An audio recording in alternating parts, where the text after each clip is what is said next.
3 suspects in custody after stealing someone's personal property in north suburban Wilmette. Police making the arrest after a car chase. WGN's Brona Tumulty is joining us now with the latest from Wilmette. Brona.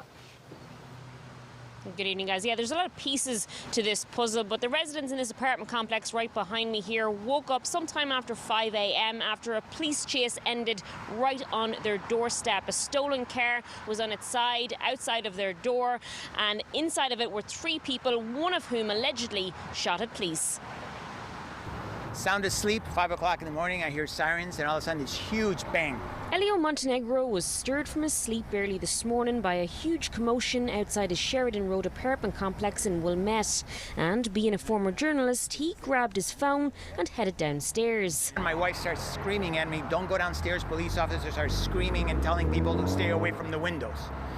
But I came down anyway to find the scene that you're going to see in the video. And this is his video. The assailants were in between us, and they were starting to crawl out of this car that was on its side. Seconds later, you see a number of officers yelling at that suspect before he's taken into custody. He hit the ramp so hard, I thought he was going to slide into the building. They came down from that street, and they hit the corner of that embankment over there, that retaining wall, and that's where the front left tire fell off and the car flipped and went down the driveway.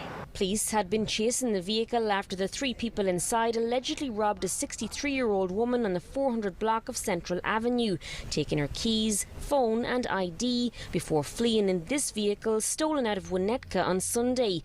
Officers tried to stop the car soon after, but whoever was behind the wheel fled north before rolling it here. We're told someone in the car initially opened fire on Wilmette police, so they retreated and waited for backup before approaching again. They were operating under pressure, high-speed chase, I heard it.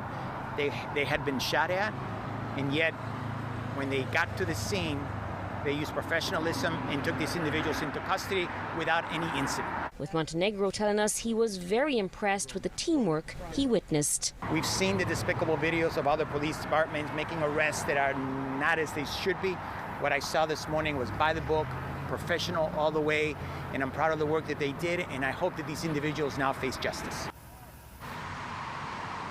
Now, the woman who was involved in that armed robbery earlier in the morning up on Central Avenue, her belongings were found in the crashed vehicle, as were a couple of semi-automatic handguns believed to belong to those suspects. One of the suspects was taken to hospital with non-life-threatening injuries resulting from rolling that vehicle. We understand as well that 2 of the 3 suspects are minors, so they're probably going to end up in juvenile court. But right now we are waiting to see what all 3 will be charged with. We're live in Wilmette. Brona Tumulty, WGN News.